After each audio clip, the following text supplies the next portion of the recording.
Good evening, everyone.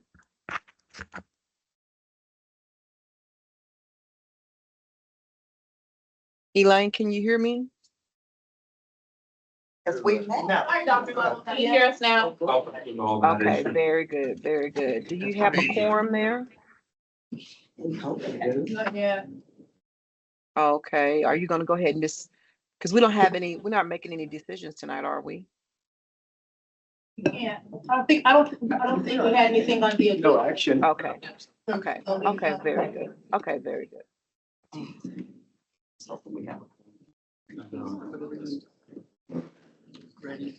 Okay, so is anyone going to do secretary? Camilla usually does this, and I'm not sure. She didn't make it.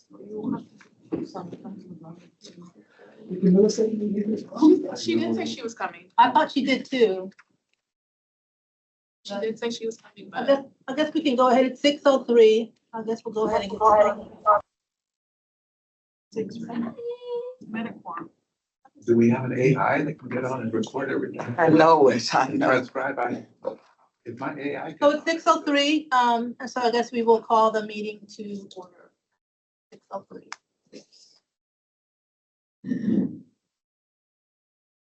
Pull out the agenda. Oh, there we go.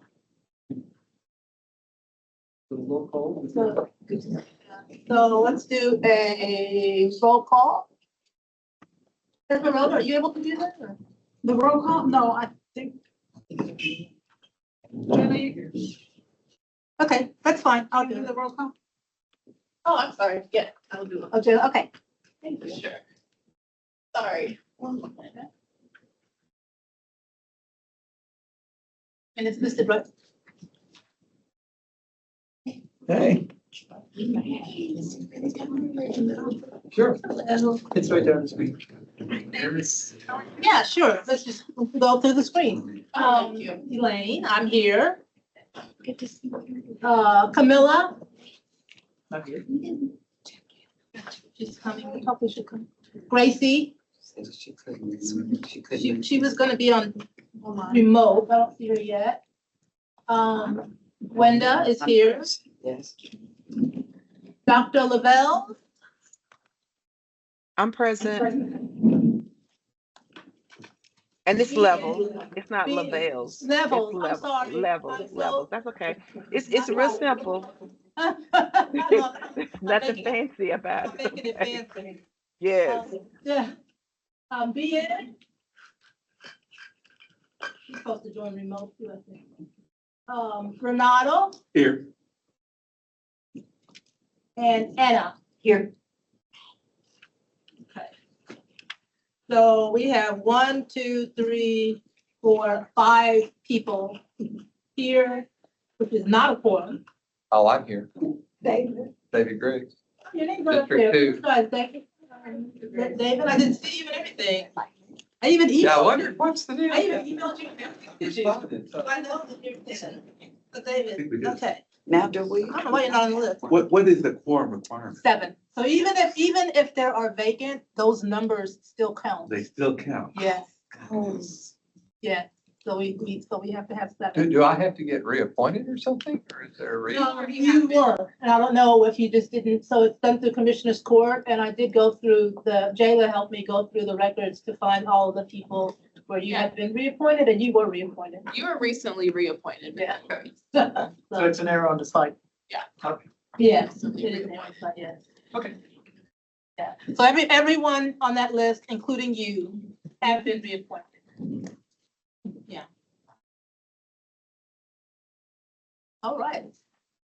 So that means that we have 1, 2, 3, 4, 5, 6. We're missing one person in order to have, for there to be a quorum. We don't have anything on the agenda that's expected for any voting or any changes. This was just an informational catch-up meeting, so that shouldn't be a problem for us to continue.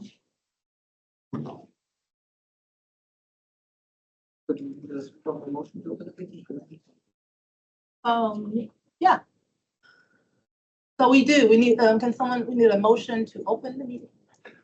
I move that we open the meeting. Renato de los Santos move that we open the meeting. Okay, moved to, by, Renato de los Santos to open the meeting. Second. Second by, Gwenda. So we have to vote for that, do we? So let's take a vote. Everyone who is in favor of opening the meeting now, we can just say aye. Aye. If anyone is opposed, please say nay. Okay, so we have all ayes, so we will now open the meeting. The first thing on the agenda is, thank you. So the first thing we have on the agenda is a public comment. So if there is anyone, I do see people who are here visiting, which is great. So if there's anyone online or in person who would like to make a comment who is not on the committee or topics for discussion. Okay. All right. So the first thing we have then for our topics for discussion is the Dallas County Elections Review and the discussions of the November 24 general and joint election. And is your team doing that? Yeah, I'll figure it out. Okay. Okay, so, I was asked to present on some of these items by the committee. The topics for discussion are basically going to be presentation, summary, some numbers I'm going to share. And so the first one was a review of the November general and joint election, the presidential we just went, right? So a little bit of, Detergent, it's in that bag, that gray bag. Dr. Levels, you're not on mute. Okay, thank you. No worries. okay, so, the largest that I can find on record that we've done in terms of locations and scope, one of the big things that we did in this past presidential election was that we went up to the 71 early voting center. Commissioners were very keen on making sure that we had more opportunities for people to vote. And we've seen a couple of slides, early voting is one of those big, moments when people, has the highest turnout in the election, right? So that was important. More than 10 locations. I think the last time we did a countywide the November before, and in the primary, we had 60 locations. So we went up almost a dozen. There were specific requests. There were a couple of mosques added and things like that, but they basically came from the commissioners. We want these locations in our district, right? As I always say, it's a large county, 5,000 people working to run an election, and I highlight this a lot because sometimes I think, go ahead. I'm gonna highlight for the record that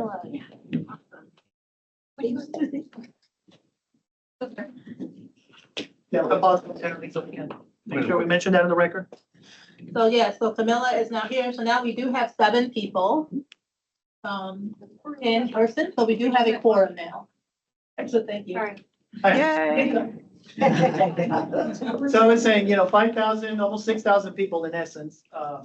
Obviously, most of it is election day because having 455 locations, that means big number of those people are distributed throughout early voting, right? But still, to run through election day, to run early voting, we're talking about almost 1,500 clerks that work through those 2 weeks, right? So it's just a bit of a view of how big the operation is and what it takes to put together an election, what we did for the county in November.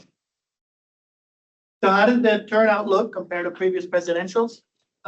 Low. Out of the last 3, it was the lowest turnout. 2020 was that spike in turnout we saw, 66%. This was closer to the presidential before that, 2016, but still a lower, closer but lower in terms of turnout, right? Now, what we do see is that people still prefer to vote early. That is the big thing. And I don't think it's just here. I think in most of the state numbers I've seen from other counties, this is the same pattern we see. 2020 has that particular spike. It was COVID. People were trying to avoid gatherings on election day, and a lot of people shifted in probably bigger numbers. But basically, what I see is a trend of it going up People are preparing to vote early, avoid election day, not wait till election day. I think that's a good thing. The distribution is pretty consistent with other years. You can see it's more than twice the number of people that vote on election day. So that's good, you know. I always tell people, don't wait till the last day. You get a flat tire, that's it, game over. You get sick, you have a snowstorm, you have a bad rain day. There's no tomorrow, right? So people are going, I think the weekend is playing. I can do this in a later time. I wish more people would take advantage of the weekend. That's an interesting thing, right? We do Saturday and Sunday, and Sunday's one of the lowest turnout days. There's more turnout on the first day and on the last 2 days. Everybody waits for the night. It's like taxes. I say early voting ends tomorrow, then tomorrow they show up and vote. But still, I think that kind of is consistent with the effort the commissioners wanted, right? Let's make an effort. How do we open more locations? How do we think we're gonna have a bigger impact? And I think it shows that it was the right choice to say, well, let's push for early voting. If we have to we'll get more bang for our buck opening one early voting location for 2 weeks to help more people than we will opening maybe 2 or 3 scattered around the county on election day, right? And I think those numbers show, right? That's good. So let's get to the whole part of the results, and I'm gonna get to the part that probably y'all wanna talk about, and that is what happened with the poll books in November, right? I've been through this with the media, with everyone, but I wanted to also make sure we talked about it here. So you may recall in the election, first day of early voting, there were some complaints about, I'm not getting the right ballot type, right? I'm supposed to get this council person, I'm supposed to see this proposition, and I'm not seeing it on my ballot. And so after doing some research, what we found is basically there was a defect in the software of the poll book that made it freeze, made the screen freeze, made the poll worker react a certain way that printed multiple ballots in a row of the same type. In some cases it would just freeze and not record. So it was a very unpredictable in a way, software defect. Now, what we did identify quickly was the most common pattern was if I show up to vote and that screen froze and the poll worker said, just print, it would queue up 3 times, a blank ballot of my district, my precinct. And so once I finally got one of those and I walked, the person behind me would get the second copy of that ballot. And so that was throwing everyone off. That's why they kept telling us, we're seeing that some people are not getting the right ballot type. And we would say, well, just reset the printer, right? Turn it off and on again. And that would kind of clear the queue and okay, it's back on track. Okay, here you go, until it happened again. And so we did some work with the vendor, ES&S. We found a way to change that configuration to avoid that freeze, and that helped us get through the election. Our poll workers did a fantastic job. They understood what was happening. We were able to, communicate with them and say, basically what you got to do is make sure that when that ballot prints out, that it's the same precinct of the voter you have in front of you. And if it's not, just foil it and print again and it'll come out, right? That helped minimize that after for day one.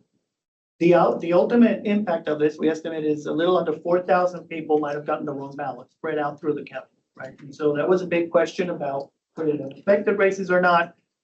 All the races were outside the margin. When you do that breakdown per district, the analysis we could do, we found that all of them were outside of, all the races had a wider margin than the potential error that was on the poll. So that was good, right? I'm not shy to say this, we dodged a bullet, because this could have been catastrophic. But it wasn't, because our poll workers did a really fantastic job of understanding, I see the problem, I see how to contain it, I'm on it, okay? So what happened after that? Can I ask a question? Yeah, go ahead. So one of the things that I heard you clarify during the commissioners meeting, so I've been trying to clarify for people as they come up, and I don't know if you might bring it up again. People are still thinking that there was a problem with the tabulator. People are still thinking that the tabulators are connected to a network. And I was wondering if you wouldn't mind just all the records restating that it had nothing to do with the tab. No, that's important. I don't think, if I may make an editor's note there. Please I think do. People, No, I don't think it's a big correct. number, right? I think there are probably a small number of people who might be confused with that, but I think in general terms, people understood, right? There's a problem with the second, Yeah. the list of voters, right? Hearing that, it's not But- in mass, you're correct. But Like, I think it's important to highlight that, you're right. And we'll see that in a minute when we go back and show you exactly how we address the problem after the election. But the problem wasn't a device that has a list of voters, right?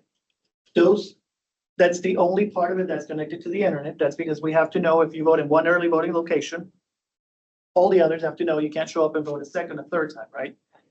But when you're done with that check in that list of voters, what you walk out is with a piece of paper that you put into a machine to vote.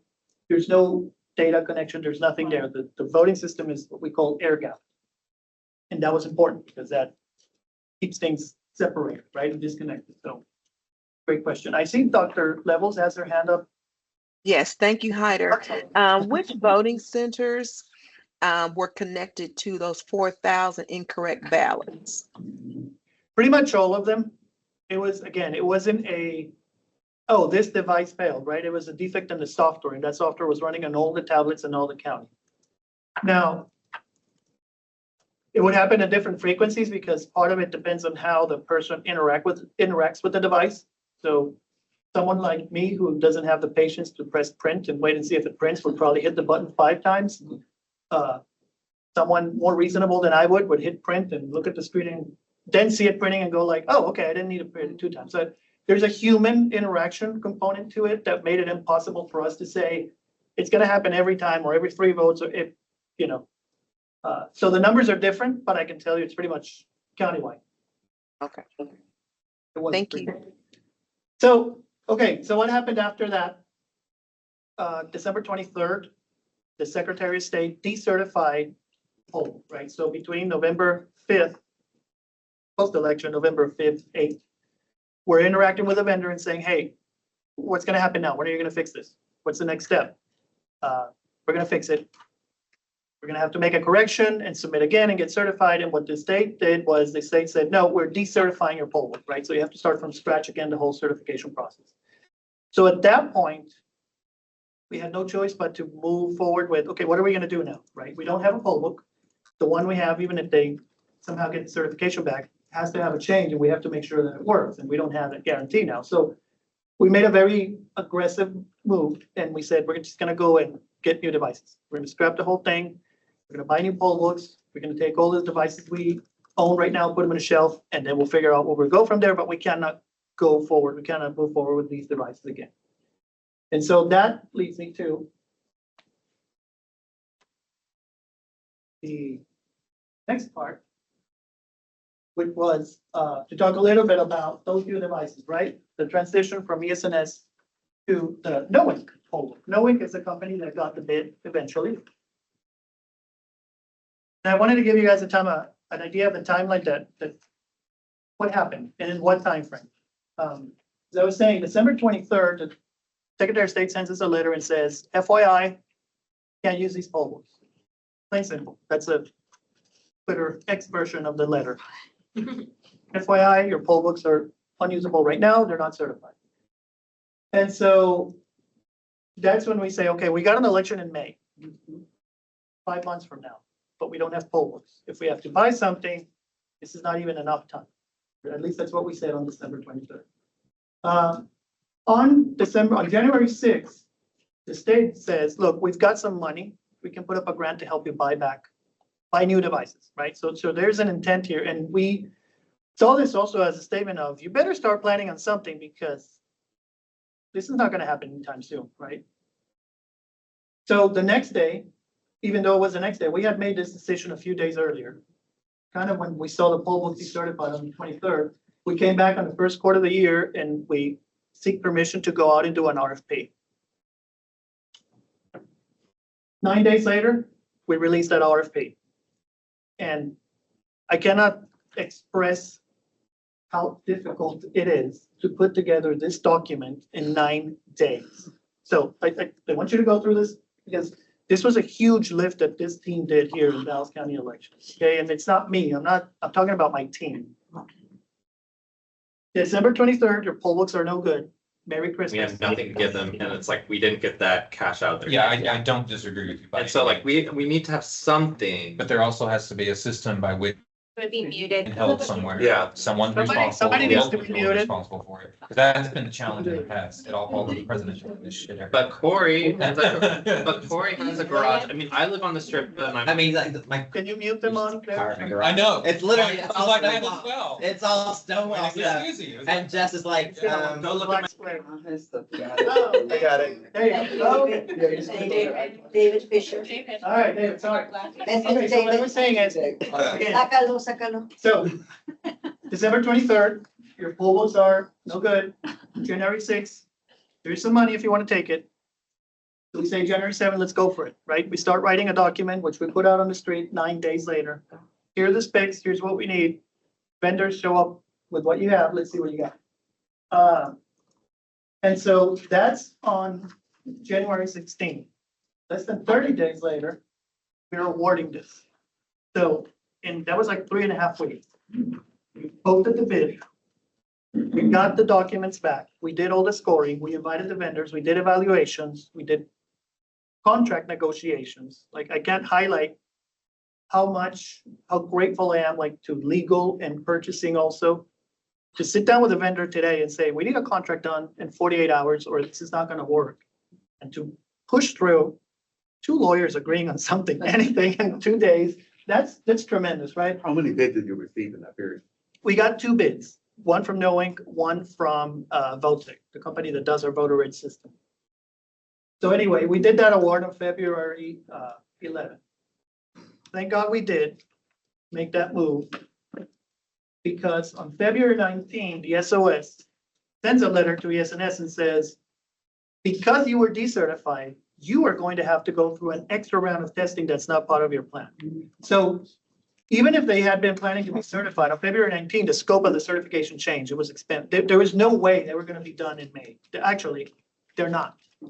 I don't know what other counties are doing, but I can tell you right now, ES&S is still not certified. Those poll books, if we had bet on staying with them, they'll fix it. We wouldn't have had poll books for May. And so again, we award on February 11. On March 24, just 40 days after that, we are doing our first poll worker training class.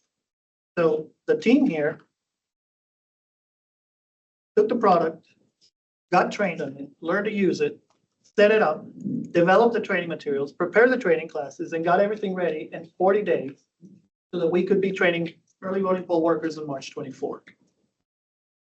So from the moment we decided to do this, that is January 7 to March 24, we're talking 2.5 months. I'm telling you, this is a project that in most counties, if you say we're going to switch our poll books, you're looking at 6 months, 6 to 8 months to write a bid, to post it out, to get offers, to evaluate them, to make a choice, to negotiate contracts, to make the purchase, to have them delivered, to get trained, to get prepped, to develop your training classes, to say, okay, I think I'm ready to go now and teach. This team did this in 2.5 months. So, and I can't say this enough because it was a huge undertaking. And I'm really proud of these guys. I really. Let's give them a little better applause.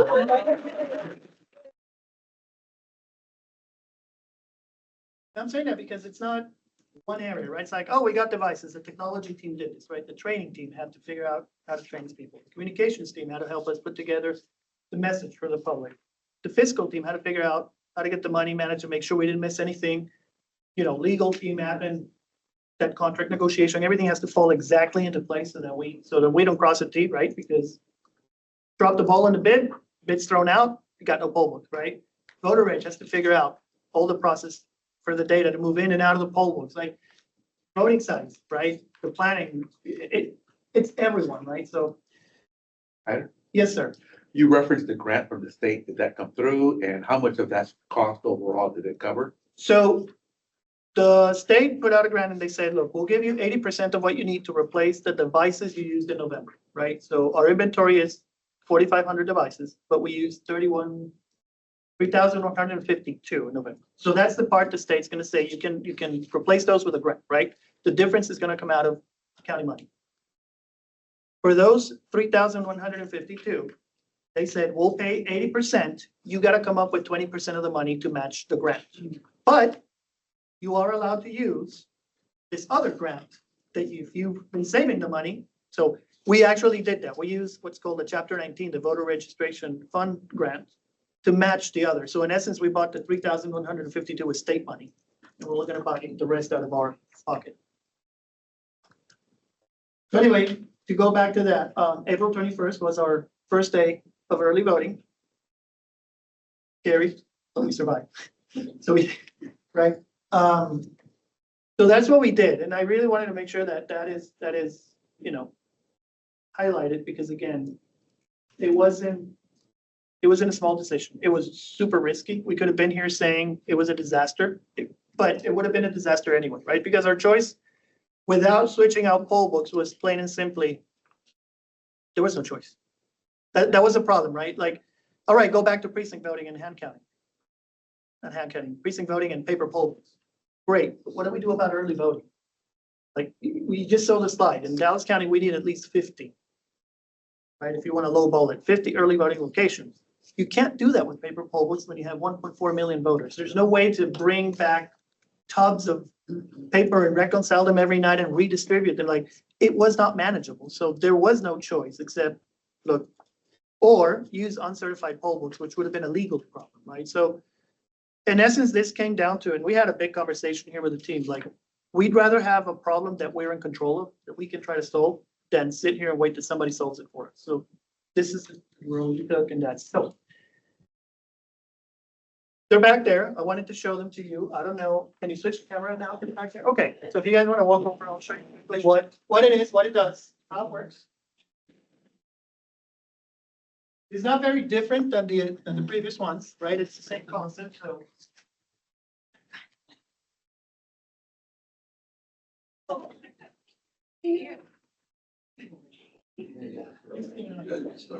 You've probably all seen it, right? Okay, so anyway, just for the sake of the meeting and the recording, right? For people out there who are public, who might look at it later. Same idea. It's a tablet. List of voters is in there. They're all connected. So if you check in on this one knows it. Okay. People show up. Can we change the view of the screen, Nicholas? Someone on the tech team?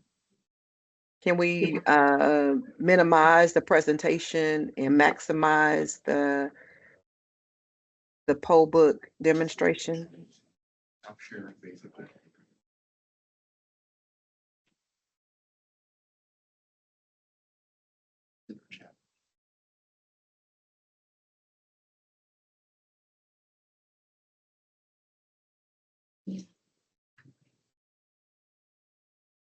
And, Is it room A? try room A. Got it. Is that better, Dr. Levels? It's not staying here. No, ma'am. Hold on, let's see. I don't know who's, I guess if this is running from Hyder, why don't, if you put Hyder is running the presentation, why don't we switch the view to Hyder? Oh, okay, I see what you're saying now. Thank you. Back on the. Okay. Because the poll book presentation is on July. Jayla. Jayla, I'm sorry, I'm just. I know you know, I know. Here. Let's do something.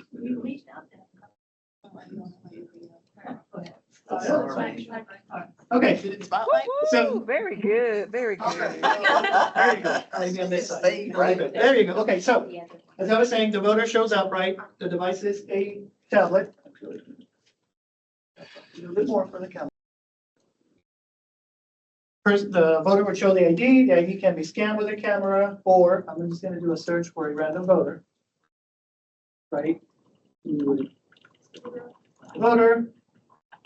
Check them in, right? The voter would sign on the screen. This thing flips, so the person can, on the other side, sign. Forward or initials. Yep, I checked you in.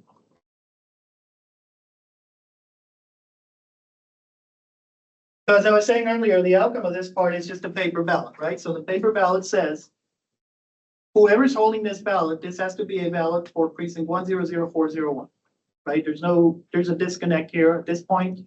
I can give you this.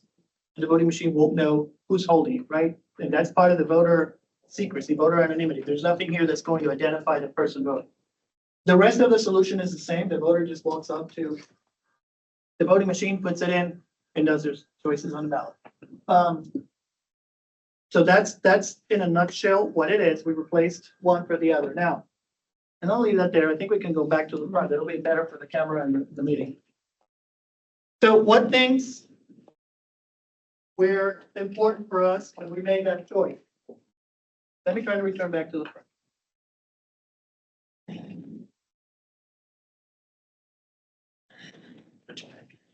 Just like the. There we go. No. Much better. Okay, so things that we wanted to look for when we did this, and a lot of it, the voter experience is not going to probably identify as much as poll workers did, right?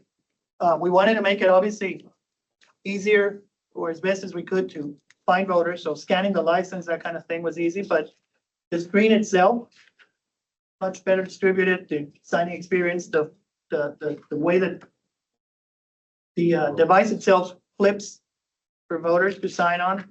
We've got a lot of positive feedback onto it. The fact that it's just one unit and it's very compact, easy to like pull out of the case and on the table and back end. We've also gotten a lot of good feedback on that. We made sure we had payroll functionalities in there so people could record their time. We could keep up with our payroll process. That was important for us. And then on the back end, we had a lot of good things that, again, these are things that voters don't see. They were really admin improvements. For example, it used to be that if we send you a poll book and in the delivery process that you dropped off your poll book at her location and vice versa, we would have to send someone out to pull those out and drop correctly configured ones. We can do that now over the air. So we just say, okay, hold on, which one did you give me? Poll book 54. Okay, I just made it the one for your I'm location. sorry, can you repeat that, Hyder, repeat that? Yeah, so if we, in the past, if we delivered the old poll books to the wrong location, we would have to send someone out to pick them up and deliver new configured poll books, right? Now we can, over the air, just say, all right, just tell me the number of the one you have in front of you. Number 92. I just made number 92 a poll book for your location over the air. Carry on. No need to dispatch, no need to delay service or anything. So there are quite a few things this platform does, the other one didn't, that have made our life a lot easier and have made us have to have less field goals and things like that. But that was it. That was the solution that was put in place. So far, what I've gotten, I tried to go to almost as many classes as I could, training classes. And the feedback I got both before, during the training and after the election, the May election has been very positive. I think poll workers are super happy with this. They see it as an improvement. Easier to use, easier to pack, friendlier screens, the whole layout, everything. So it all worked out very well. I think we took a really big step up in terms of the quality of the device and the platform we're using. The only comment I've had from some of the workers is that when the precinct judge is working with somebody, let's say they're due there at 6 o'clock, but they actually get there, say 6:30. And then because of the rush of things going on, they don't actually remember to block them in until 7:30. Yeah. And so they were like, oh, we have to send an email, we have to do something that, instead of being able to, in the previous past, they would be able to adjust. Edit their time, yeah. And edit the time. They were asking, is that something that in the foreseeable future that they could make it editable like that? Yeah, I mean, that, we have a whole list of things that, obviously, part of the downside of the compressed timeline we had is that we didn't really have time to say, well, let's negotiate the contract. You can get the second largest account in the whole state of Texas if you do this for me. It was like, take it or leave it, we don't have time, right? And I'm not saying that in a way that the vendor took advantage or anything, but it was basically buy as is, off the shelf, or no. So we have a list of things that as we've been using, we've been putting in there. Now,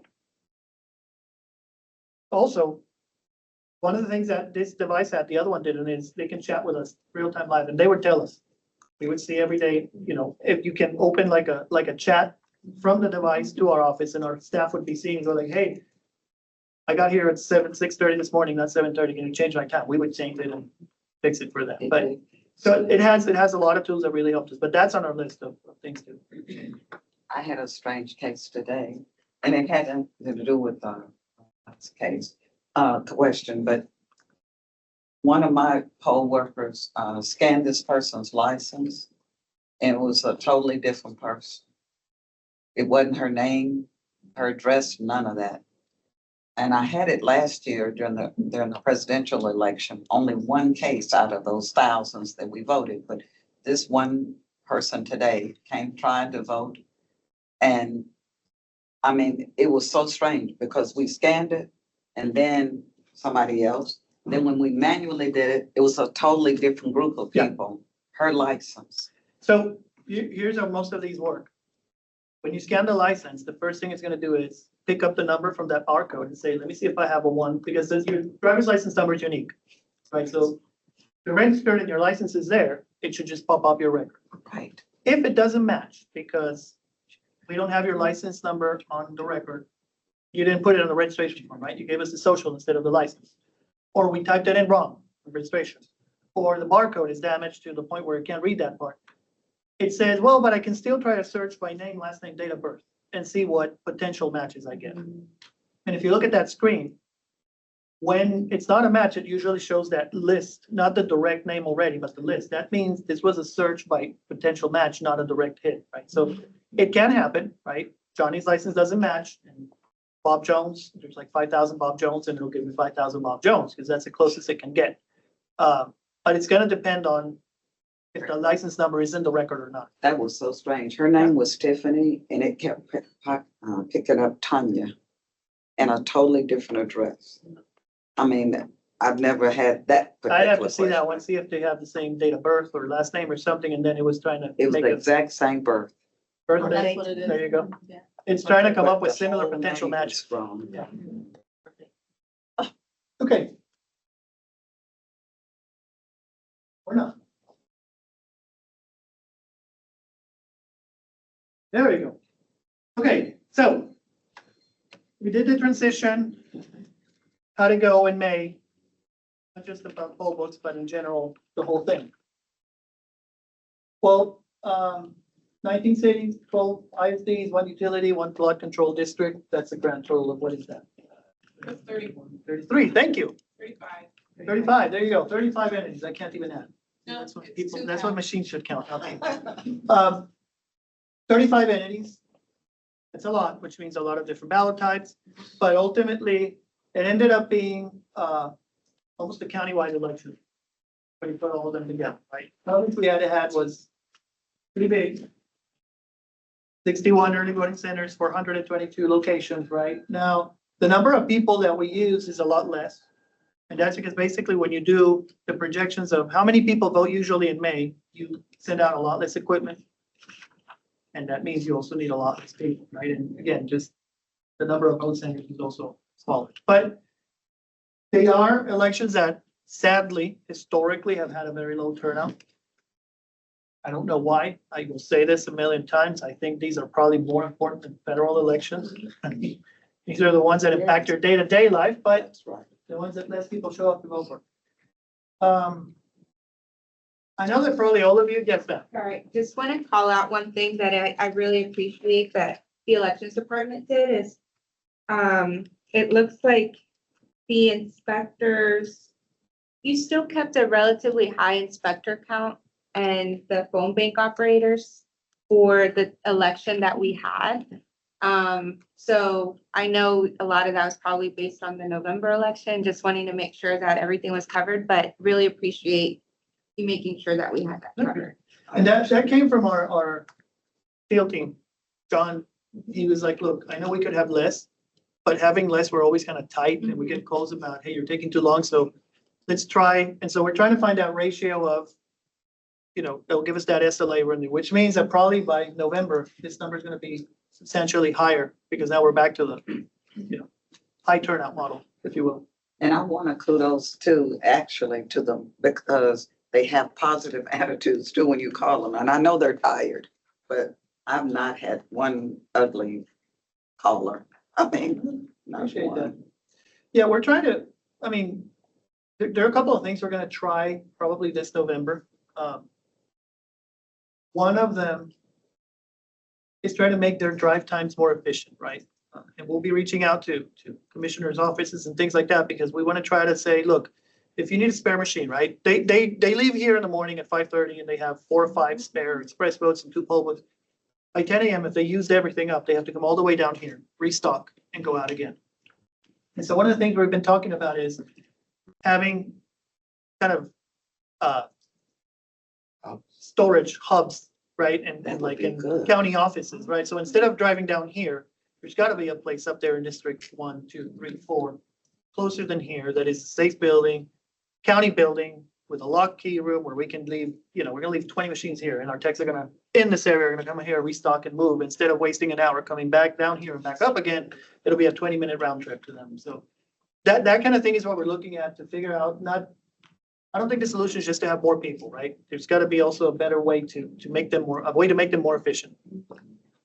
Gotta make sure the security of those rooms are. Right, that's why we're looking at county buildings, right? All Because, sorts of allegations could come up. yeah, but, a county building where there's presence of law enforcement usually. Yes. Doing custody anyway, and all we gotta do is locate a room that has badge access or something. So right now, we're in that kind of brainstorming, how do we do this, right? We're also looking at buying cages.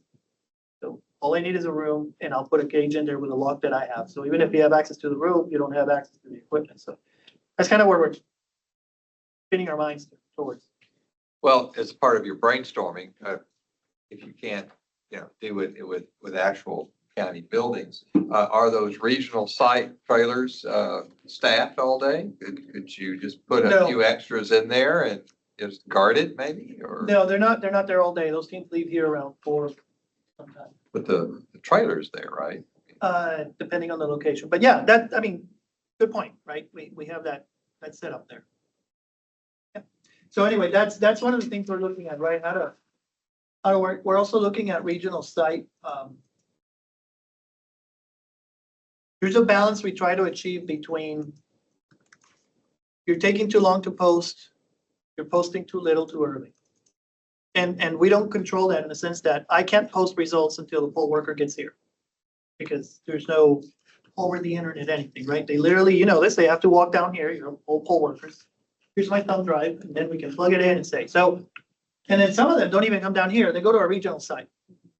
And so until that regional site says, I'm gonna take this back downtown, we're not gonna see any of that. So the poll worker might have been done at 7 and delivered at 7:30, but until that truck that leaves at 8:30 gets down here at 8:45, 9, and we read them in, those results don't get posted until 9:30. And so people are calling us saying, well, my location closed at 7, how come it's 9 o'clock and I'm not seeing anything yet? Well, hasn't made it through the process. So we're also looking at this. Do we need to make more trips? Do we make it smaller trips? Is it worth to spend, let's spend $25,000 more in cars driving back and forth with 2 drives at a time, but we'll get more results. We're playing with that too, to figure out if we can make this, more expedite, or the perception of it being more expedite. I see, yes, Dr. Levels. Yes, Hyder, what were the most common complaints from the poll workers? I'm hearing that the new machines that they have been great. Everyone is loving it. They're enjoying it. But what were some of the most common complaints that you received? The most common complaint was the printer.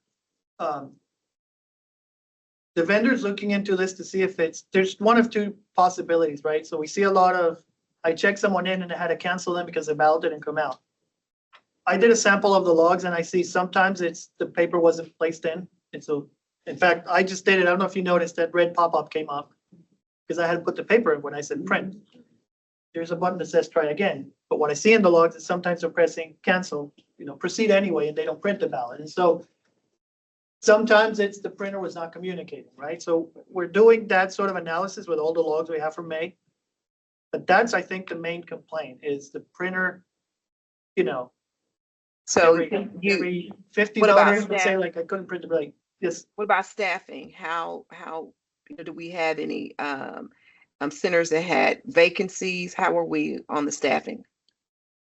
So, and that's, I skipped over this slide too quickly because we went to the demo, didn't I? No, I didn't. I was gonna get to it in a minute, but I'm that's a sorry. great question. No, that's a great question, wherever that slide is. But one of the things that I skipped over was, this one. This is a municipal election, right? So we don't we don't appoint the judges, we don't choose the locations, the cities, the entities that contract with us do. And so vacancies, we didn't have many. I think we managed to flip them all pretty quick because they were pretty cooperative with us in terms of, look, just staff them, right? Cities usually don't really have a lot of, let's say, established names that they want in places, right? And so usually your starting point is, why don't we do something? Let's take the list of appointments from the last election, give them to the cities as a starting point and say, let's go from here and see if we have to fill anything. And that's worked pretty well with us. We didn't really have vacancies or issues of lack of people to work with.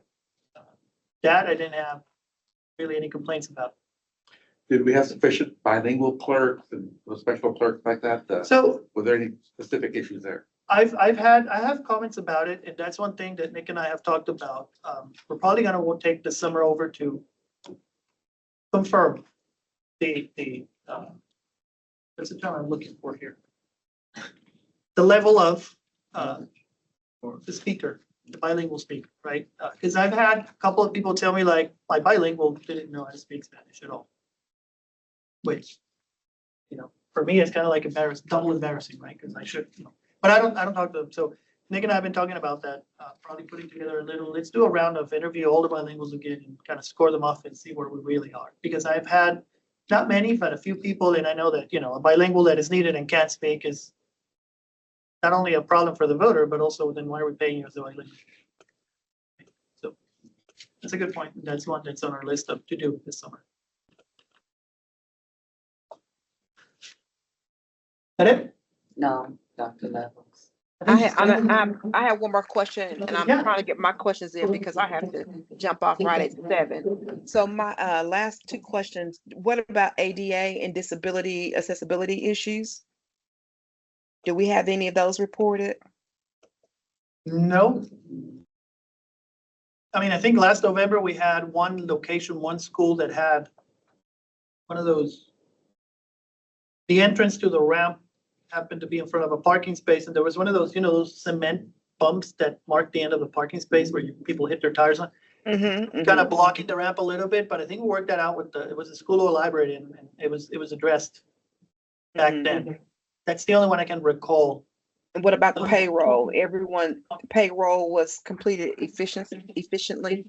Payroll was completed. We have had cases of people who got trained and they didn't get the training paid. I know there's a supplemental that should have gone out today or tomorrow to address that, but in general terms, payroll has been pretty good. So we still have some people that are expected to be paid today and tomorrow. Or a difference of not that haven't been paid. That's important, right? Because things get generalized and look, some people haven't paid. Everyone has been paid. What we've had this week has been calls of, hey, my check didn't include the training. My check didn't include the $25 of delivery, right? So, or my payment. So supplemental. Some differences. We paid their hours, yeah. Yeah, Okay. in some cases, actually, we've had a couple of cases that have sent emails saying, I don't think my numbers are right. And when we look at them, it's like, well, we kind of rounded them up. So let's just call it even. In a sense that if somebody says, you know what, I showed up at 6:30 and we're like, well, it looks like we clocked you in at 6:15. That's fine. It's gonna be more expensive to get that money back than to just let it go. So we've had a couple of cases like that have been like, that's okay, we rounded it up. I got one more question, Hyder. So one of my coworkers said in the training they received that one of the trainers told them that the new vendor would allow the curbside voting machine to have a printer in there. So it would be an all-inclusive, just take it outside and it's done. I didn't hear that in my training. No, that's not nothing to do with a vendor. That's a project. That's another one that we have. We try to get the money through another grant. The card's there. I can show you later, but basically, actually, is that one plugged in? Can we roll that one up here? So the card that we bought, which we did in November, that was an addition we did in November. I know that when I got here, one of my first things was, how are we doing curbside, right? And some of y'all were carrying the machine to the car, Yes. holding it in. It's just not the way to do it. It's heavy, it's cumbersome, it's difficult. So we spent a lot of money on those cards. Yeah, you gotta pull the plug on it at the bottom. I'm telling you that it's We spent some good money on these cards. By good money, I mean, it was almost $2 million, right? So now we have like 500 of these, one for every election day and every early voting location. So the idea of it, when we finish the whole thing, I don't know if you can see it in the camera. So if not, I'll show you pictures later. You roll this up to the card, and some of you have been using it already, right? But if you remember on the back,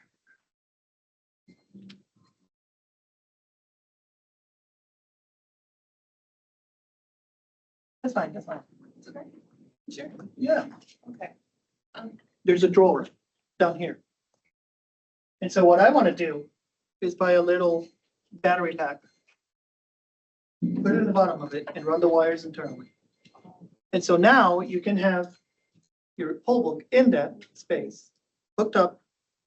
Everything's connected. You roll out the card.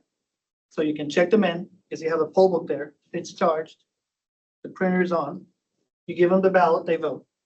If you have 3 cards in a row, you don't need to go back in and come back out. You roll the card to the next card, you take care of all 3 of them, and then one trip you do all 3, you go back in.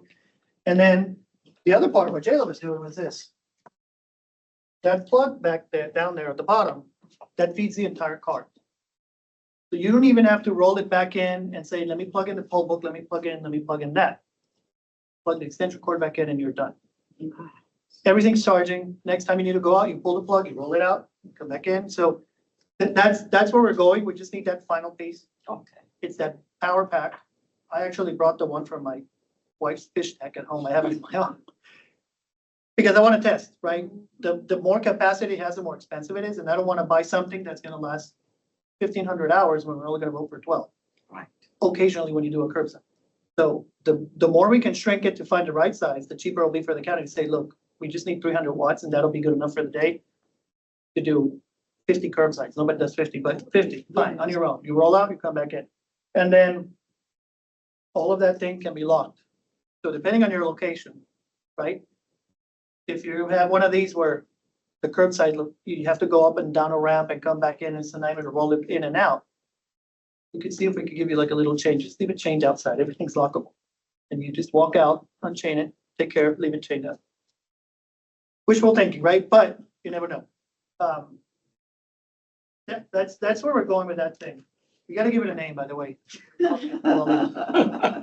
Wally. That's it. So, yeah, from now on, there's one of these at every location, early voting on election day. Some locations that we know historically have a lot of curbside, we're sending them 2 or 3. Oh, and then the other thing is it works just like a regular unit. So if you don't have curbside, you can just put it inside your location. And just walk up to it and use it. So you got another unit. Hey, I got a curbside. All right, roll it out. So if you need 10 machines and a curbside, guess what? You have 11 when nobody's doing curbside. All you do is put it next to it and keep going. Yes, it works really well. Thank you, Jayla. Okay, so I'm gonna go over the. Oh, I'm sorry, Dr. Levels. Did you have any other questions? Okay. I know that you'll like the detail of what changed. So there's a list of locations that were not open in May or changes compared to like the baseline of locations that are commonly used. Most of them are private locations. I'm not in, not for May, right? Everybody wants to be in for presidential, but the municipal buildings are completely different. Some of them we were able to replace, some of them we lost. That's why the difference between the 450 and the 422. I have a question about that. And I know that you mentioned already, that for the municipal, that the elections department is not, actually for all the elections, depending on what it is, that the location has the ability to opt out and say we don't want to do it. So what is, I have some specific questions about the communication of what the full list is going to be, because we have students who were used to every Dallas college being a vote center. And there were multiple that were not for May, but we didn't find out until, obviously until it was published. Yeah. And so people would have liked to, if possible, to contact the people who were saying dropping out to say, well, actually, this is kind of a big thing for our students. So I was just wondering what that process is. So for municipal elections, it's the same, right? So we start in January, we send them a survey. Which ones are gonna be up? We're gonna have something in the ballot in May. Are you gonna contract with us, et cetera, et cetera? And so around February, we start negotiating that contract. Hey, here's the contract we use, et cetera, et cetera. One of those things that we send them is, here's a list of sites that we usually use. And then they start telling them. Our council wants to use this library instead of that school, this church instead of that place, this. We also are doing surveys to all the locations, mostly private facilities, right? They, they don't want to do it, they don't want to do it. Public buildings are different. They can't say no. Right. So if we need a library, we can push and say, yes, we will. However, in May, because it's an election of city, the city's the one deciding their location. So, well, I guess what I'm saying is if it's a November election and I want to use this library, that's what the county wants to do. And the city says, no, we don't want you here in November. We push back and say, but you can't say no, it's a public building. But in May, it's a city who has that role that we would have as a county in November. So they're just, there's no pushback because they're just not choosing to use that. It's the city, it's usually around that time frame in February, March, when we're saying, when we're getting that feedback from them. We want this one, we don't want that one. Is there any way in the future that just we as a CIAC, the VSAT can find out who is saying no? Because there were a lot of voters who, I don't know about the other facilities, but I do know specifically the Dallas colleges. There were a lot of people who. Yeah, I heard a lot of Yeah. concerns about taking them out too. I would say, I don't know, right? Because it's a contract with two parties and I don't know if it would be right for us to say, well, now we're gonna go, give us what you're asking us to do and share it with third parties, right? I'm not sure if that's the right thing for me to do. What I would say is for those locations that were not this time around, to contact those entities, contact that city or that school district and say, hey, next time, put pressure on your end, because I don't know that it's my role to tell them, right? It's their election. They're gonna tell me what they want to do. In May, I'm literally a service provider to the city. Contract with us and say, I want you to do this, and we're like, yep, we'll do that. Hey, what do you think about this? Is what you should have done. People like, nope, we want to do that. So the commissioners are not even involved in. Zero. It has absolutely no say on the May election. Do we know if they'll be No, back I on mean- the I mean, list sorry. for fall? Legally. Legally. Politically, how this They are. works and who calls who to say, hey, that's a different vote, right? But Right. if it comes to it, if you have the court and the city with different opinions, in May, the city can say, well, it's my election. And it's that's that. And in November, they can say, well, it's my election and I will be certified. And that's that. Ira, just to clarify, so the Dallas colleges that were stricken off were done explicitly because the city did not request them. It wasn't an issue with Dallas College saying we prefer not to be a site. Tacoma, you remember, can you recall that part, just to make sure I don't misrepresent anything here? It was a code? I believe it was, if I'm not mistaken, I believe it was the college. Say that again, Jalen? If I'm not mistaken, I believe it was the college. They wanted to use specific campuses. They didn't want to open all of their campuses. And the cities agreed with it? Wow. The cities didn't necessarily agree with it. But that, goes Their back to voting. their conversation with the city. So question on that. So you're saying that the Dallas colleges didn't feel that the hosting the election was appropriate for them or that they couldn't host it? So they weren't a part of this election. Right. So they didn't, yes, so they had specific campuses that they wanted us to utilize and specific campuses that they didn't feel needed to be utilized or they weren't comfortable with utilizing, being that they weren't a part of this May election. So yeah. So we need to talk to our commissioner, our Dallas County College, or Dallas College trustees. I can do. But then we have to make sure the students vote to that. We do all this fighting. Right. Well, I think some of those Okay. had turnout. Yes. Okay, so that went well. That. We did our change of poll votes, things went well, turnout was low, that helps, absolutely. So after the election, there were 2 recounts that were requested. One was for City of Dallas, District 6, candidate Monica Alonso. He was originally, I think, the race as a whole, right, was won by this candidate, Laura Cadena. But this was just 5 votes away from not being 50%, being forced to a runoff, right? And I think that was the motivation to request a recount, and I'm speculating there. All we know is there's a recount, and we did it in this room. So at the end of the recount, the numbers came out almost identical. 5 votes changed. Monica Alonso lost 2, Laura gained 1, Michelle lost 1, and Linus gained 1. So out of 2,112, there was a 5, if you will, variation, that's 0.24%. Now, what's interesting about this, because City of Dallas Council asked, well, the canvassing committee when I went there, so how does that happen? I don't know. Because here's what the code says. You have your results from election, the equipment, you have a recount, you forget all the electronic stuff, you go to the paper. You open the box and you count. Whatever comes out of that count, that's it. The code doesn't say, if the numbers don't match, go back and open the box again and see if the team miscounted or if the machine. It seems the philosophy behind it is, whatever you have count, that's gonna be the new number, and that's it. So I don't have a way to tell you if Laura really had 1066 or if the team that counted, and by the way, all 5 were from the same location, the same box. So there was one box that was not identical and it changed in those 5. Every other box we opened had the identical result that the machine spit out. So if you ask me, like I said, we can't count, we're humans. I would say it's probably the people who hand counted got it wrong. But can I put my hand on the Bible and swear in it? No, because I didn't count them, but I'm sure if I went and I did it, we'd go like, there you go. Yes, 1055, not 1056. So still, the outcome doesn't change. Ironic that it was exactly 5. So if it had been 5 here, then the outcome would have been. But anyway, so the other recount was City of Wilmore, member of the council. That one came out identical. No variation at all. That one we did it like 2 hours. It was not that many ballots to make.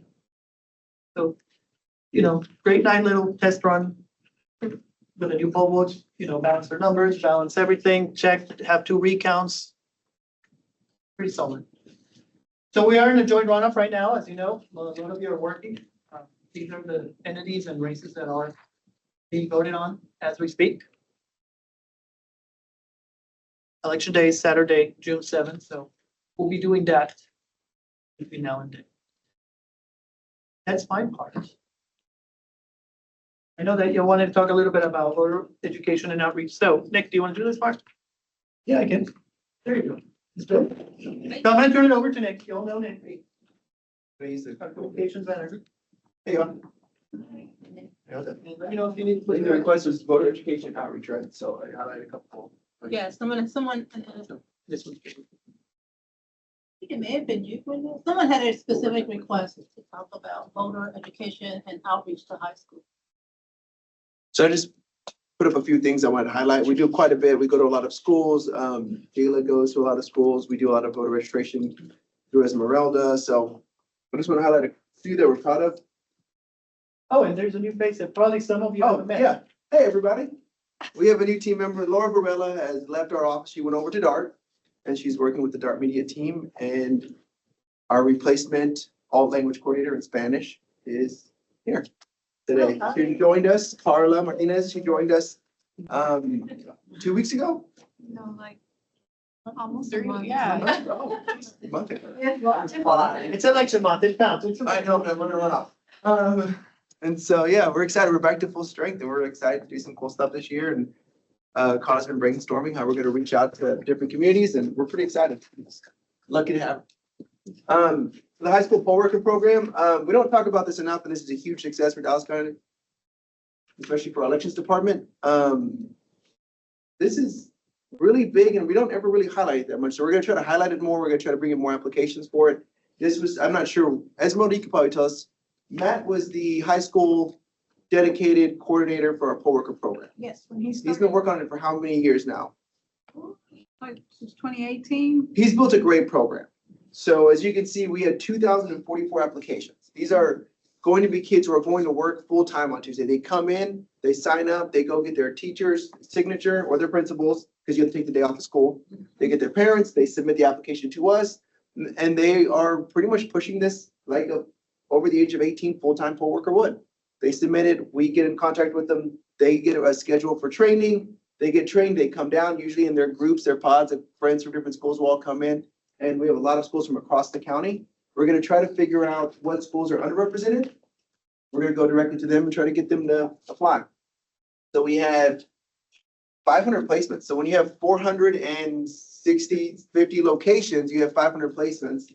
We're pretty excited about that. So we have a high school student at pretty much every place, and it pays. They get paid for training, they get paid just like a clerk. And a lot of them actually do double duty because these will be our bilinguals. A lot of the kids are bilingual. And yeah, no, that's huge. We have 100% coverage at our voting sites. We have a student that they help the judges out a lot, especially with technology and other things going forward. Yeah, we're really excited about that. We're gonna try to get applications up and then just, how do you get more than 100% coverage? Well, we'll figure it out when it comes to our bilingual stuff as well. May 3rd, we had 471 applications. This doesn't have the appeal of getting out of school like the other one does, because you go in on a Saturday, so it's a little bit lower, but we still had 191 placements. We had a few more that went to training, but those are the actual ones that were placed, and we're really excited for us. I got a question. Yeah. You mentioned getting out of school, but are some of the districts still giving a holiday on that election day Some do. Tuesday? And if that's the case, you mentioned also getting a list of the schools where you're underrepresented. Could you share that with us? Because some of us work with the schools. Oh, no, for sure. We're gonna lean heavily on y'all and MTTP and just try to figure out, because we have a lot of schools that, especially in North Dallas, that send a bunch of kids. This is due to a few different things, but one of them is Matt has built a really good rapport with some of our principals in certain schools and certain civics teachers, stuff like that. But Marcia the Polls did a great job highlighting 3 of them. Yeah. A lot of them had gone and done, they were on their second or third election. They were veterans. They came in 10th, 11th, 12th grade. That's really exciting. Sorry, what's the pay rate? Because that's always a selling. Same as clerk, which is 1825. Those are 24. And you get never paid for get it training, right. 3 hours of Never training. get it right. But yeah, so we're excited about that. That is good. Marcia the Polls' high school Yes. sticker competition that we did. That was great. We ordered 1 million stickers. Commissioner's Court highlighted them. We went to Commissioner's Court with them, and that was really, really exciting. We look forward to doing something again this next year. That was cool to give to the kids. It sure Yeah, was. we're excited. So the little round thing was a result of a competition? Yeah, so this is the I voted sticker. We ordered, I think we ordered 1 million total. So I think we ordered 500,000. No, we ordered more. We ordered 1 million of these, and then we had a smaller number ordered of these. So if you voted, you got these. If you bought a young kid with you to go vote that couldn't vote, you bought them in and said, I want to vote too. that's so Those were fun. Yeah, and so Dallas ISD won the I voted sticker competition, and Arlington ISD did the future voter. It was really, really cool. So we have students from other counties that are volunteering here, are working. Oh, you can do that? Well, so there's a rule, there's a special thing for if they're bilingual, you can come from out of county. Oh, okay, because I didn't know. But these were in-county kids. Oh, that's really good. But that's the. Arlington. I don't think we put any hard rule on, you have to be a school student in the county, or a district in the county, where you just said submit something. Yeah, no, for this, no, but to work with us. We can talk about those rules for a future version of this. But that was great, yeah, but to be a high school poll worker, you can be from out of county if you're also serving as a bilingual. We didn't know that. Kind of a word. Gosh, that's really. Yeah. Voter education, these were the ones we did we worked with ABI, Alpha Business, who the county had the overall contract with. So these were our digital ads for November. You can see that, believe it or not. And so these are the ones that you should see on Instagram, Facebook, anything digital. It was also across Google. How was that? And So this was the first phase. This phase was register. So this one started, this was our very first one. This was our register to vote digital ad. And then we moved into vote anywhere, these ads. Click on any of it, it would take you to the registration application. Click on these, it would take you to your where to vote election day. So you see it on Facebook, click on it, it'll take you through. what we saw in your Google advertisements, of course. Um, Question. Yeah. Have there been any changes either statewide or nationally that would impact the voter registration process? So there's been talk about a lot of bills. You have a That's second? actually the next, we'll do the next ledge. agenda line. But, That's the next agenda Yes, sir. line. actually, I think I'll play these. Y'all have probably heard them, but so the first one was the radio that we ran on it. All of these, I'm sorry, digital ads and these were all in three things: Spanish, Vietnamese, and English. And they placed them in the appropriate channels, the appropriate radio stations. Vietnamese ads went to Viet Radio and not Univision, like they're appropriately placed.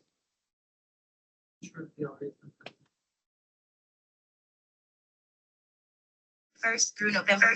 And election is November. That was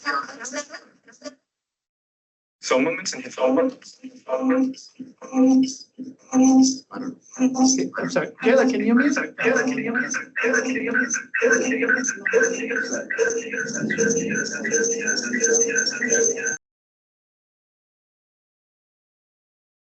Because it's gonna pick up all. Y'all can still hear me though, right? Online? Oh, them. That's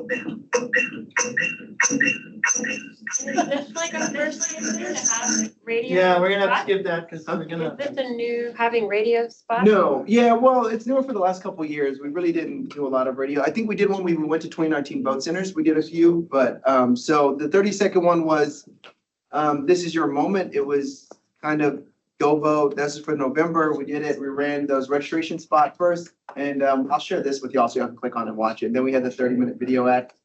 But yeah, so digital ads first, register. Then we went into vote anywhere. And then we were also running these most of the time in the appropriate language. Think, try again, just, Try again. yeah, let me see if I can. Anything? Just to see if it gets.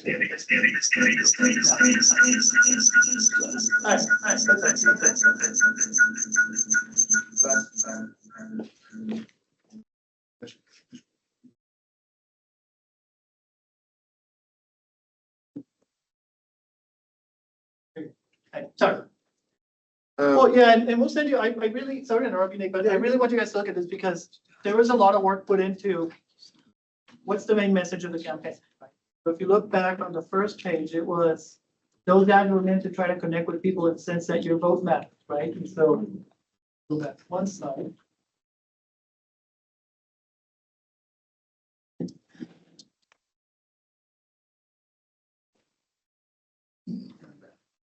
There you go.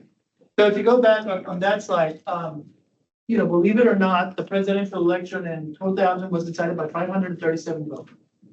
It does matter, right? And so that was the, believe it or not, was a bunch of facts of why it matters that you go vote, why you can have an impact, why it's not just why am I gonna go? It doesn't matter, right? And the same thing with the radio ads and the whole theme of your moment, right? Like it was about getting people engaged and making sure that we could try to connect with, it does matter and it can make a difference. And it's not just a waste of time and it's not just some bureaucratic thing. And so it is worth your time, right? So when we send you that deck, go through it and you can play the ad, hopefully. I don't know if you saw it or heard it. But It was also on streaming services. So if you had Hulu with ads, Peacock with ads, stuff like that, it was on there. One of the things that we're actually really excited about is that ABI, we went to this brainstorm, we had a bunch of meetings together. ABI gave us 4 different pitches. And we loved 2 of them really well, right? And then that belongs to us now. So this next election going forward, let's sell it to March primary. We may not get the same funding that we got for ABI to come up with all this creative, but we feel that between our team and our abilities of filming and editing, we might be able to carry out the other 2 pitches that we like through ourselves, doing the digital ads ourselves. Because then all that property now belongs to us, so we kind of have a good starting point. I think we can carry it out. My favorite was, you're on mute when you don't vote. Yes. That was my favorite. Yeah, you're on mute. And then there was another one, I don't remember, but yeah, there were some good ones. Those following ones, we're gonna try to carry them out for March and then November. But yeah. a few of the ones that we're doing that we want to highlight.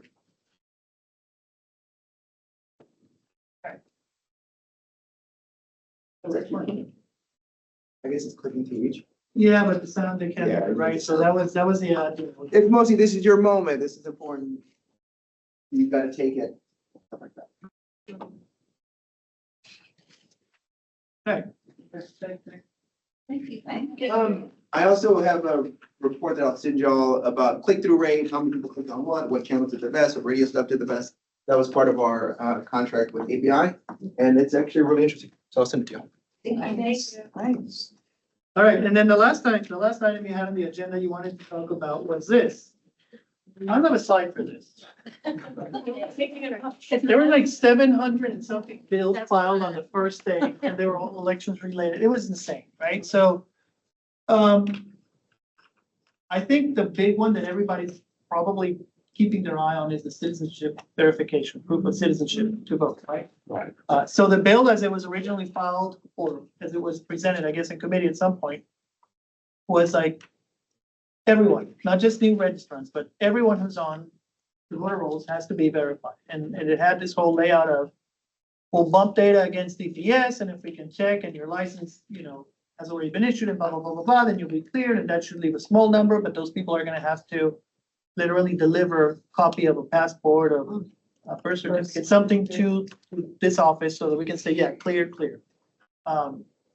It also said something like, if somebody's not validated, then we would have to have like a federal only ballot, right? Because it would be a state requirement, but it's not in federal law. So you would still be entitled to vote in presidential ballot. So imagine someone who doesn't deliver that and they show up to vote and we're like, well, you didn't deliver that, so you only get, president and senate and US Congress. That's all you're gonna vote on because,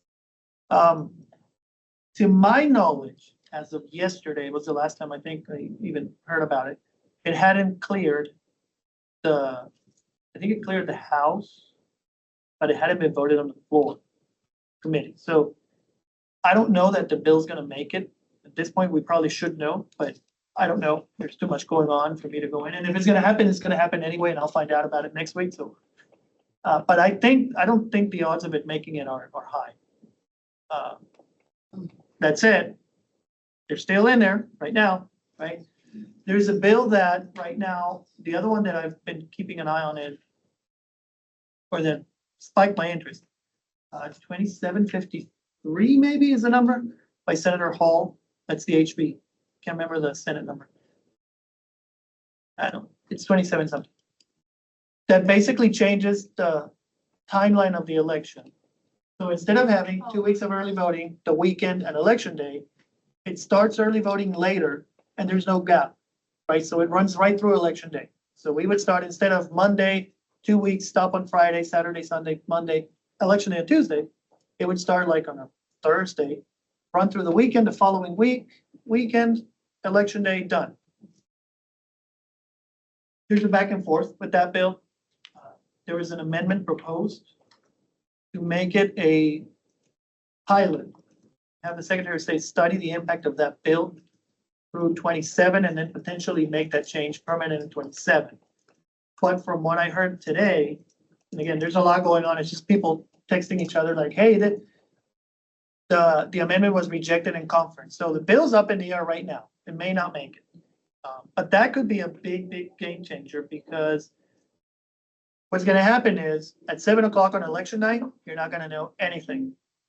And people are used to looking at that. Like we were seeing, you have 60%, 70%. If you had absentees out by 7 o'clock on election night, everybody knows pretty much who won unless it's too close. You would know nothing. Be like Jon Snow. I know nothing except absentees. Because the election day, the early voting vote will be trapped in the same machine in the same little thumb drive that I just told you that it takes a while to get here and count. So picture something like Friendship West, Northway, Christian, right? The largest ones. They're not going to close till maybe 8 o'clock, the last voter, because they have a line on a presidential year. And then they have to close, they have to pick up, they have to make regional site. And so that little thumb drive can easily have 50,000 votes from early voting. But you're not going to see them until that thumb drive makes it here at 10:30 or 11 at night. And so it's not a technical problem, it's doable. doable. And I know I have fellow EAs who tell me like, you can't say that. It's not a technical problem. It's more of a perception and expectation problem. And I think people are gonna be shocked when it's like, I don't want it, honestly, in the sense that I don't want people saying, oh, Hyder's probably changing the numbers. That's why he hasn't released early voting. Well, it's not my fault. It's that Senate bill, right? So I'm saying that out for, between you and us and the NSA. For the record to be there to say, hey, if that goes through and that happens, go to the House and go to the Senate and tell them, we don't like that bill. Don't put it on me. No, but I think that's the other big one.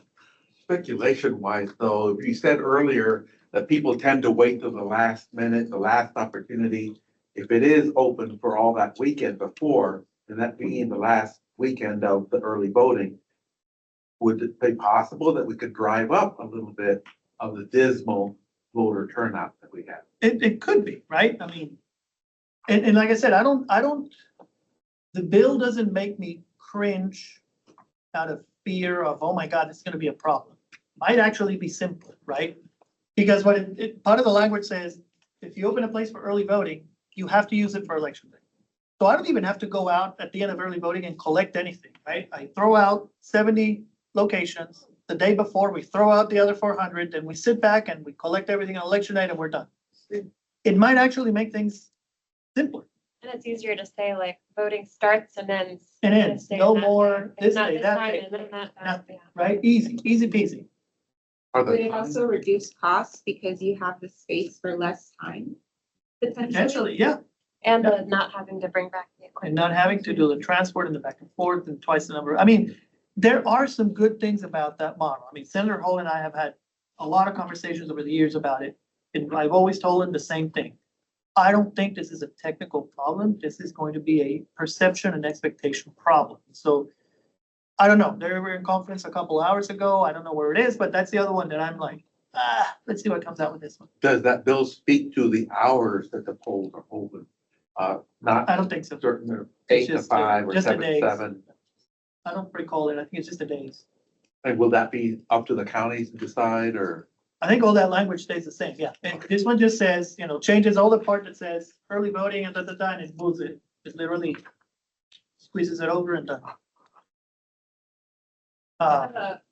In the weeds question, I don't know how important it is, but normally you can always look at the roster of voters like the next day, right? At like 10 a.m. you can first day of early vote. And then election day, I don't know if that's available. Would that also change that?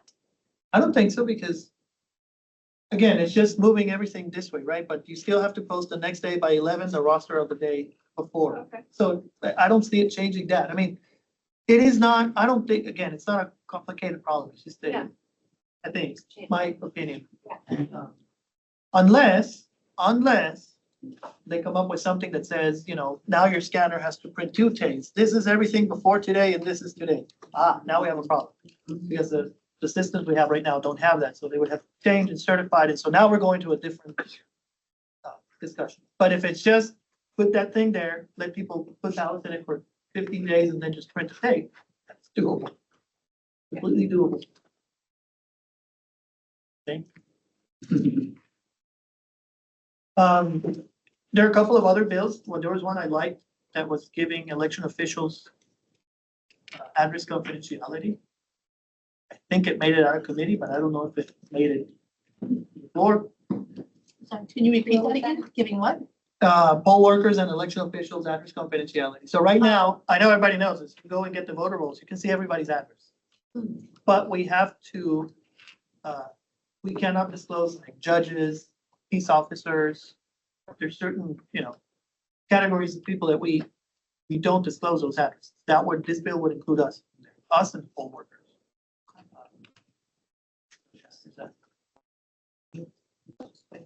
But I think that's a big one, right? There's some bills that came out of, that do with testing, the way we do testing, but they're very procedural. I mean, I think there were just a lot of very procedural bills in there. One that I thought was gonna pass because it seemed like it had support from both sides was, I think it was HB 3 on, I don't remember the number, but it was for online voter registration, but it failed.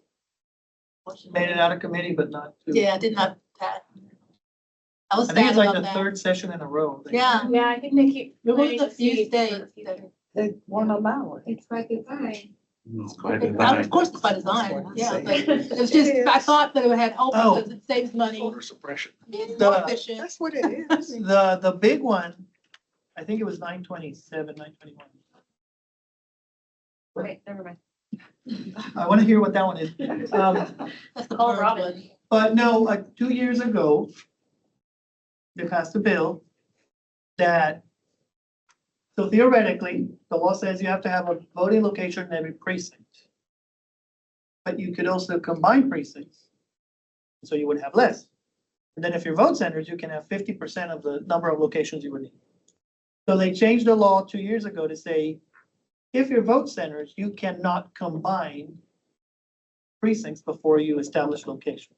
So for Dallas County, it would mean we would have to have 400, we would have to have 880 locations. But because we're vote centers, we're at half of that.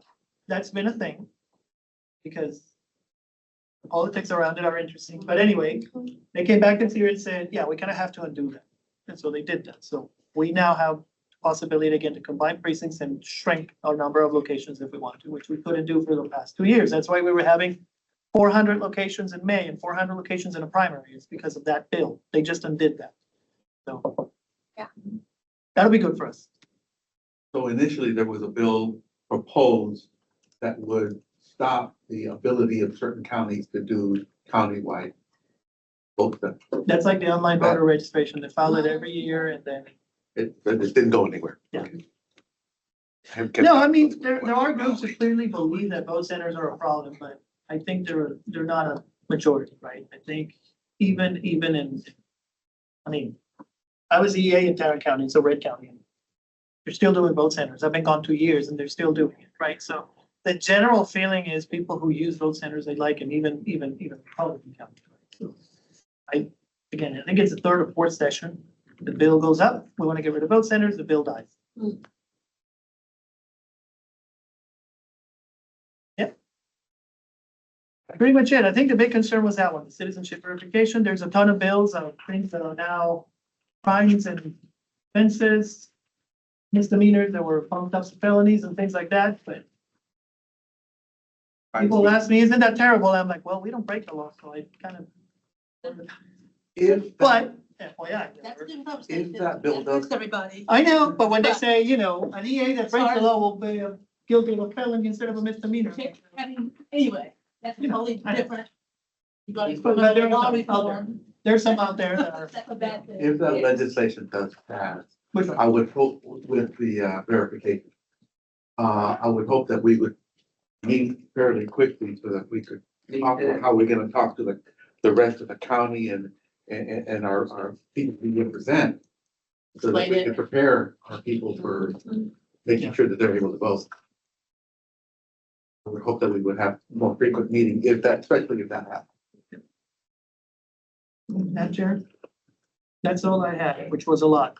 Just, questions, if there are comments and things like that. Yeah, so that is the end of the agenda. The next thing on the agenda is if there are any general discussions or general questions regarding what we, yeah, from general public. I'm not sure if we have anyone online. We do have some people, but. Hi. Are there any comments from the general public before we close? Any comments or questions? That sounds like no. No? So do we have a motion to adjourn?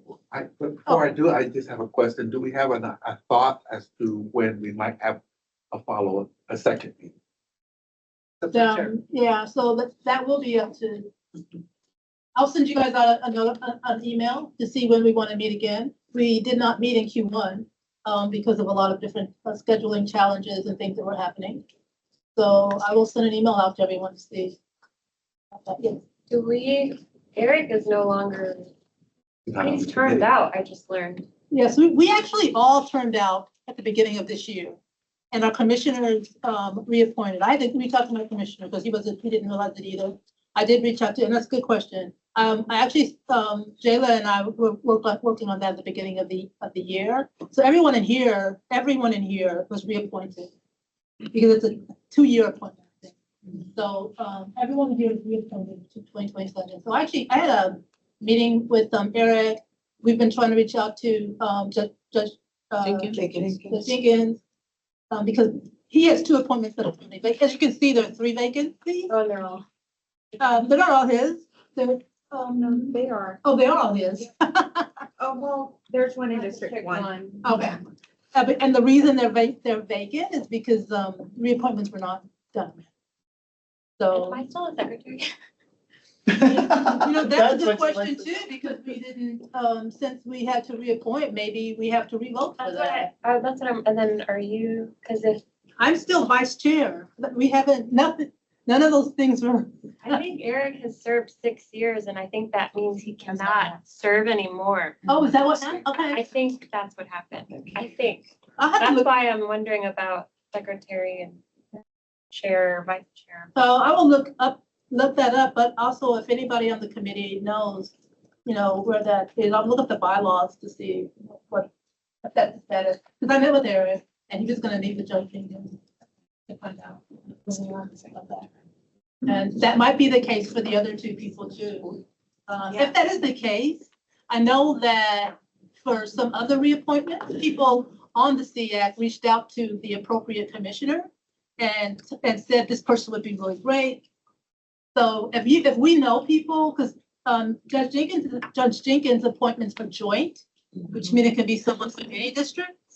So if you know people who would be really great, who are really, you know, passionate about voting, and obviously, you know, that would be interested in being on this, I would reach out to, which I can help you do that, or if you don't, yeah. And Commissioner Daniel, I let them know, or Jayla. and Commissioner Daniel too. Oh, does she have one You have too? 1 vacancy. Okay. Okay, So we can have elections at the next time we meet. yeah, so we would, I'll look that up and we can have elections next time. And, are you from Commissioner Daniel's? Yes. Office? So maybe, I could send you an email. One of her appointments is the one that needs to be Bill, yes. filled. So, yeah. So, but if anyone knows anyone, I know that Commissioner Daniel would, you know, it would need to be someone who lives in her district.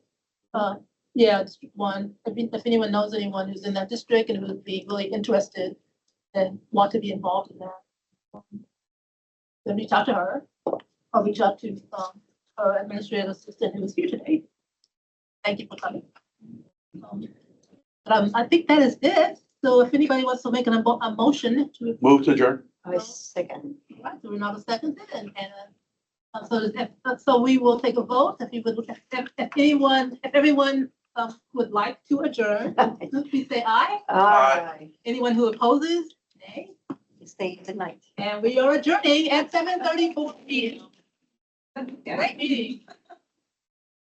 Very quiet. Thanks for your great information.